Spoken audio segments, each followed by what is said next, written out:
Hi everybody, this is Liam Hulse and you are listening to the Market Watch Review. In today's release, we'll cover the following topics.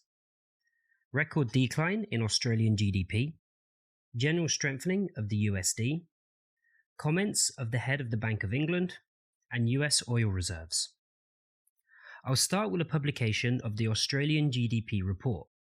The actual data turned out to be much worse than the previous and forecasted ones.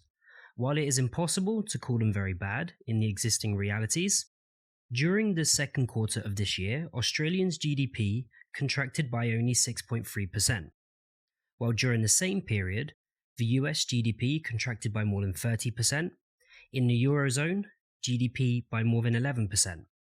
Therefore, the release of this report put moderate pressure on the Australian dollar. Let me draw your attention to the Australian dollar and US dollar currency pair. We are seeing moderate easing at time of publication, so before the opening of the European trading session, the decline did not exceed 45 points. Even taking into consideration the fact that the pair has been at the maximums over the past 20 months. All this once again indicates that investors are in no hurry to sell Australian dollar, despite the unexpectedly weaker data in the Australian GDP report.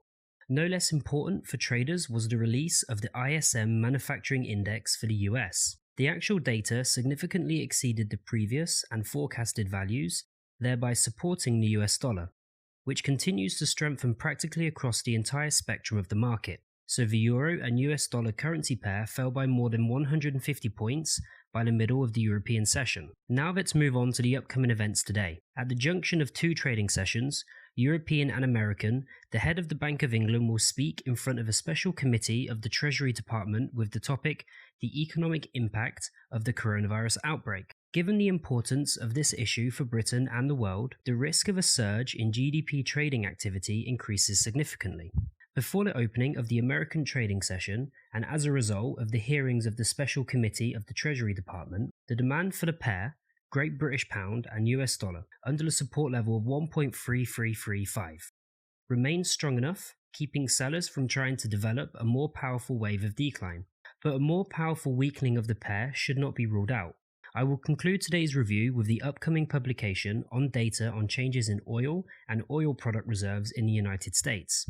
Only a further decrease in stocks can keep oil quotes from resuming the downward movement from the current highs.